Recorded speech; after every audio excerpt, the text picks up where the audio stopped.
So the summer before my senior year of college, my brother got married, and at their wedding, in the reception, they had, instead of flowers at the center of the tables, they had these little pots of herbs, living fresh herbs that people could kind of take home as party favors at the end. And I thought that that was really awesome, and I took home the sage. Look at my sage, it's flowering. And I'm not sure if I had ever even had fresh sage before. I'd had plenty of dried sage, right? Because American-style breakfast sausage flavored with sage and pepper.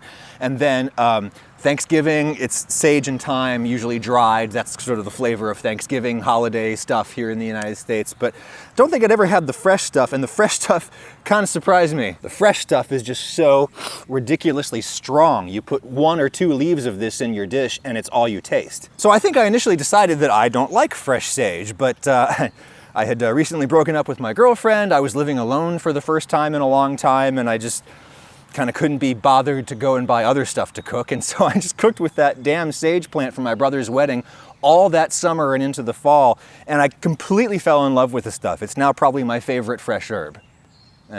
Basil. Basil is more like a salad green to me, though. But hey, they're all part of the same family. Sage there, the thyme behind it, basil, what else? Mint? Yeah, it's often referred to as the mint family, actually, but that's not the scientific name. Scientific name is, oh boy, Lamiaceae? Lamiaceae. I think I got that.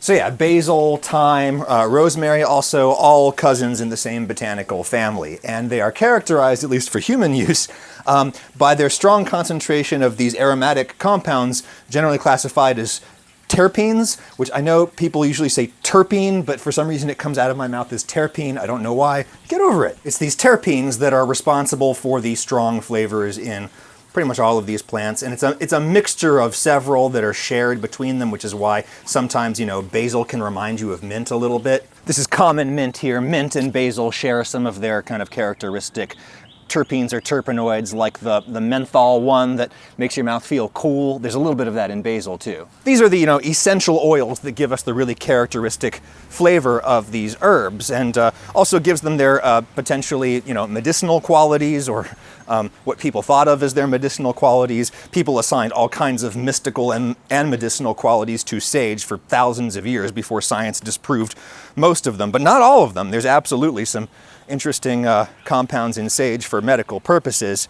It is funny that the word sage comes from the Latin word salve, which means, well, hello, I think, but more literally it means like be well, wellness. It's a word that connotes wellness, right? Which is ironic because the characteristic terpene in sage is a group of them known as thujones. I think I'm saying that right. Thujones, it's kind of a funny word. And thujones are actually super poisonous in sufficient quantity. They act on the GABA receptor, which is known to anybody out there who has sleep problems. And so they can give you convulsions, all kind of stuff if you have way too many of them.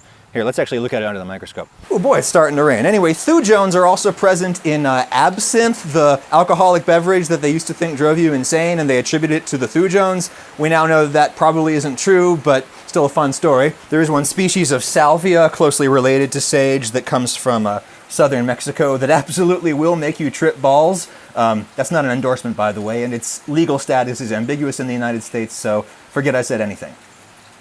Please don't eat a whole bunch of sage from the grocery store, kids, hoping to trip balls. It's not going to work. Okay, so these aromatic terpenes, these oils, come from those little hair-like structures called trichomes, or more specifically, it comes from glands at the base of the trichomes, and then the oil kind of comes up the trichomes. Let's see if I can show you from the side. Oh yeah, there you go. So lots of plants have trichomes. They perform all kinds of purposes in plants. One of the things they do is provide a structure for water to stick to, and so it's a water retention mechanism for plants in dry climates. Oh, look at this. There's a vampire crab who's escaped, and he's hiding in that little hole. Sup, buddy? You can come on out. I'll feed you.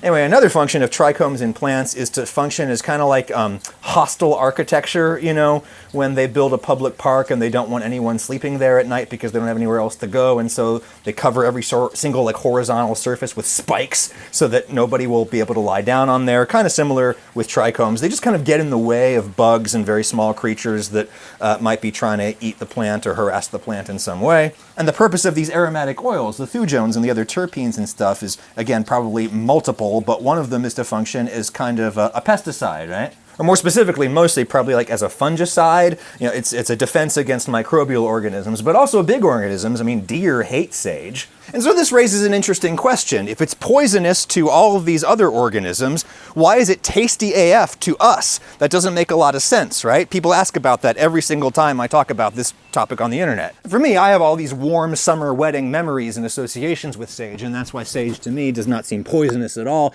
It seems comfy, almost as comfy as this, my mattress from Helix, sponsor of this video. And their Memorial Day early access sale is running now through May 12th. Hit my link in the description, helixsleep.com/Ragusia. You can get 30% off an Elite or a Luxe mattress like mine, plus 2 free pillows, or take advantage of 25% off site-wide. Helix is a premium mattress in a box company. This is not an air mattress or anything. It is a very high-quality spring and foam mattress that was sent to my house in a box, and I just cut it open and it went foop. Everybody sleeps differently, and so that's why Helix has this sleep quiz that you can take. Tell them who you're sleeping with and how you're sized and shaped. That's really, really important. They've got mattresses for plus-size people, all kinds of people. And I'm actually going to order a new one, not because I don't like my mattress, but because I just need some fresh unboxing footage. I see I'm more of a stomach sleeper. Lauren usually side sleeps. This is important to selecting the right mattress for you. What kind of feels you like, all of that. And although I definitely do still have some back pain at night, it's been much better on my Helix mattress for the last 2.5 years, really. Neck pain too, also, more specifically. And there we go, there's the Dusk. That's the mattress that I already have. Not surprising, my mattress is working for me. A mattress is a big purchase, and if you're concerned yours isn't gonna work out for you, remember that Helix has a 100-night sleep trial. You get more than 3 months to make sure you love it. There's a 10-year warranty. They even have financing options and flexible payment plans. So don't forget, Memorial Day early access sale runs until May 12th. Hit my QR code or use my link in the description. Get 30% off an Elite or a Luxe mattress, plus 2 free pillows, or just 25% off site-wide. Thank you, Helix. Anyway, poisonous sage. Poisonous. If it's poisonous to all of these other organisms, why is it tasty AF to us? And obviously nobody knows the answer to that for sure, but the basic working hypothesis used by scientists is that, well, let me put it the way that a commenter on one of my videos put it very brilliantly recently, and it was that the longer an animal species has been eating plants as part of its diet, the more immune it has become to all of the kind of anti-plant eating measures that plants have developed to protect themselves. So basically all of the humans or pre-humans who were really, really bothered by those thujones in sage, they died. They didn't make it this far. Those of us who could handle those things were the ones that survived and thrived because we could eat more stuff. That's why, for example, dogs, domestic dogs, are really bothered by onions. Onions and other alliums can be toxic to dogs, but they can handle them up to a point, probably better than their wolf progenitors who didn't eat those plants at all. But the dogs ate those plants because they ate whatever food we gave to them, and dogs and humans have been co-evolving for so many thousands of years that we've really changed each other substantially. And these self-protective chemicals in plants, generally referred to as phytochemicals, which is kind of a meaningless term because phyto just means plant, right, in Greek. Plant chemicals, that's very vague. But phytochemicals have become a big topic of conversation among internet circles that are mostly dudes who are very concerned that their diet is killing them, that this weak, unmanly, plant-based diet of the modern human is killing them, and that real men survive and thrive on red meat and red meat alone. Well, there's a little bit of truth to that interpretation. These kinds of phytochemicals do provoke sort of allergic or autoimmune responses in lots of people, and there are some people who get so many such reactions that really kind of meat is really the only thing that they can eat without dying. But such people are not super common. Obviously, humans have been thriving on heavily plant-based diets for a long, long time. What really bugs me is that the dudes on the internet who are obsessed with like all meat diets, one of their big talking points is that they say that like plant eating has caused humans and human males in particular to kind of de-evolve a little bit, which is complete nonsense. De-evolve is not a real thing. There's no such thing as being more or less evolved. It's just a question of for what environments are you adapted? And people adapt in all kinds of ways, in all kinds of directions, across all kinds of time periods. And it is, of course, extremely dangerous for one group of humans to convince themselves that they are in some way genetically superior to another group of humans. It's not about superior or inferior, it's differently adapted. What specific thing are you adapted to? But if we're going to play this game of calling certain people less evolved than other people, then dude,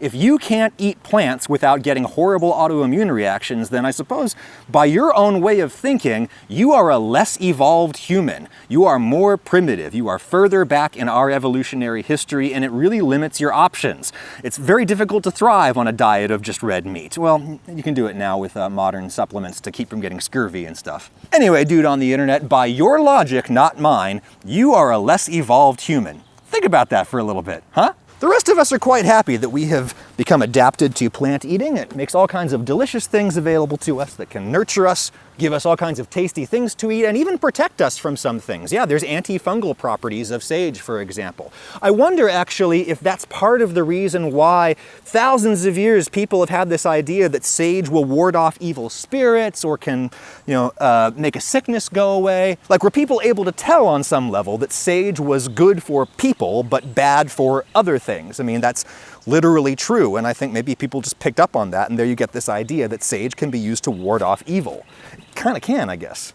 None of my sage has ever flowered as well as this one. Oh my gosh, beautiful purple flowers. Look a lot like rosemary flowers. Have you ever seen those? There's a reason for that. Rosemary and sage are both kinds of salvia. They're particularly closely related. And the flowers are edible. They taste basically like sage, but with kind of a, like a honeysuckle note to it. And then the seeds, well, technically the fruits, well, technically what they're called botanically is nutlets. I think nutlet's a pretty funny word. There, it's basically a tiny little fruit that will sort of dry out around the seed inside, and then that seed can be used as a spice. But with other salvia species, particularly the ones from South America, the nutlet has so much mucilage in it that it sort of functions more like a grain, and that's what chia is. Chia seeds. Those are these things from other kinds of salvia species. And of course, chia seeds are the active ingredient in Chia Pet, something known to all Gen Xers and millennials. Chia! And if stupid white boys on the internet want to moan about the decline of Western civilization or whatever, hey, what about the Chia Pet? Those used to be in every American household. Who has a Chia Pet now? Do you have a Chia Pet?